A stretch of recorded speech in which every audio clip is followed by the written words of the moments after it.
Hello all. I'm doing this video this evening, and it's going to be kind of unusual because this is not a playing video.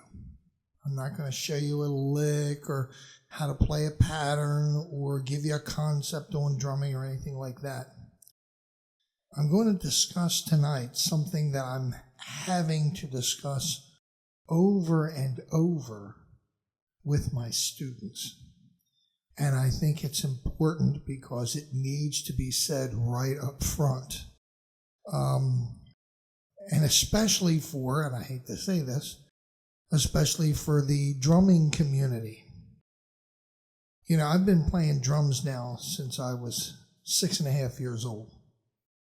And I have to tell you, I wouldn't trade it for the world.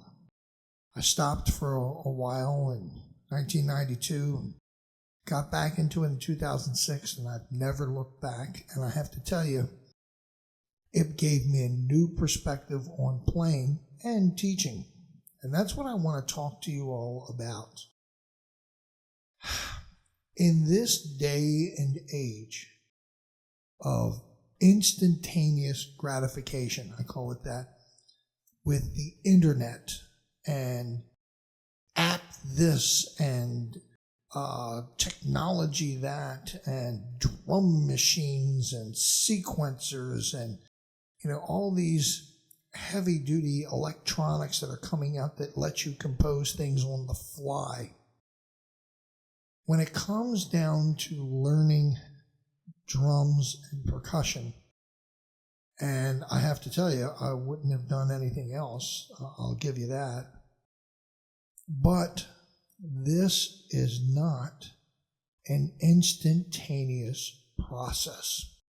And I have to tell you, when I get kids who come in, young kids or old kids, most of my students at the store are, in the 7 to 12 or 13 range. So they're just starting out and their muscles are forming and everything like that.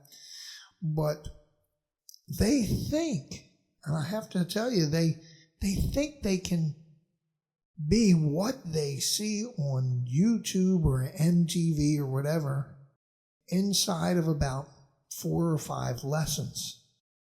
And to back that up, and I just had this discussion with one of my 8-year-olds. They bring me these videos of kids who are 3, 4, 5, 6 that are just blistering over the kit.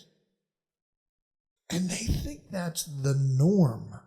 They think they're going to achieve that in a matter of months rather than in a matter of years.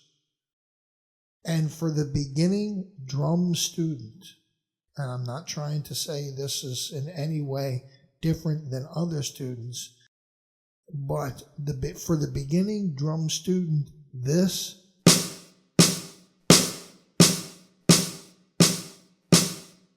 and learning how to play it steady and accurate and with all the volumes correctly and everything spaced out apart is boring.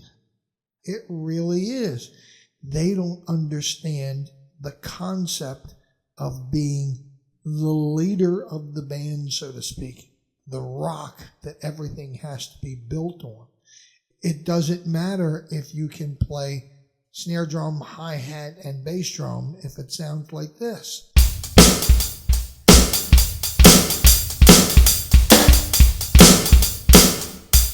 Instead of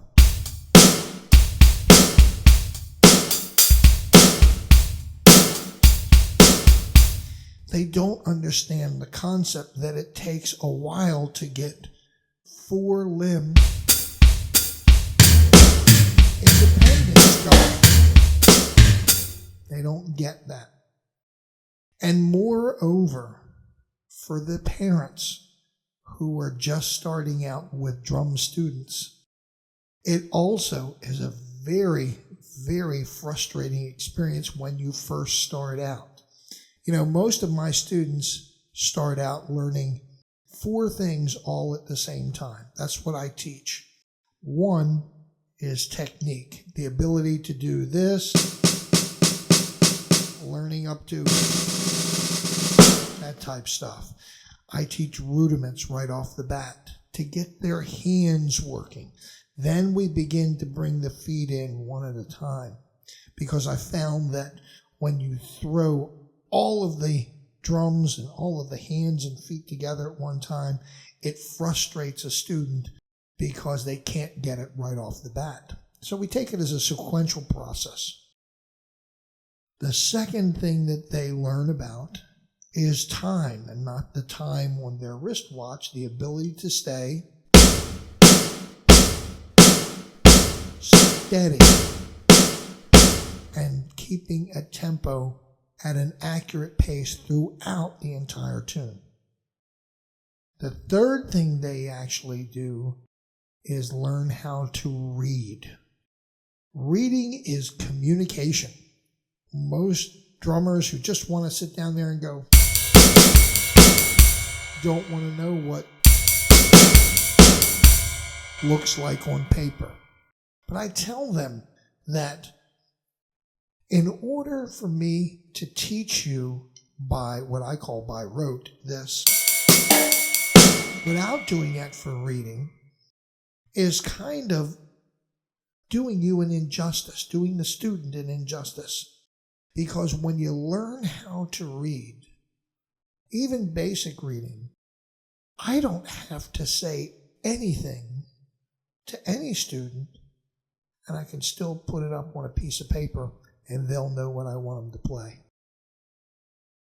And the last thing that we talk about is what I call the musicality stuff. The stops, the starts, the slowdowns, the speed ups, dynamics, those kinds of things. Those are the ones that make music more human as opposed to machine-like. So we go about those kinds of talks all throughout their drumming career with me. And I bring all of them in all at the same time to kind of support their playing, kind of like fitting the pieces of a puzzle together. The unfortunate part happens when they go out and they see some of these young kids on YouTube just go blistering around and thinking that's going to happen instantaneously. And they get very frustrated when they can't do something immediately. And I have to tell them, this is not something that occurs in 3 lessons. They ask me, well, when am I going to be able to play drum set? Well, we have to kind of get your hands moving first to make sure that we get even enough with all the things that I just got done explaining. And it's very frustrating for parents of drummers because, I hate to say it, it doesn't sound like much when you're a beginning drummer.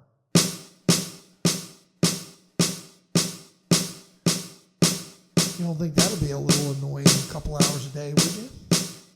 And practice, oh my God. Trying to tell kids that they need to practice 15 minutes or a half hour a day.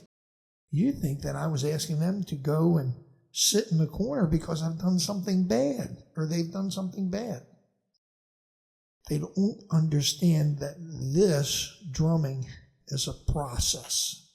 It is not learning a tune like the Christmas carols that I hear some of the brass players learn when they're right off the bat, or some of the chord changes to Creedence Clearwater Revival that I hear some of the guitar students do. The elementary type music for drums sounds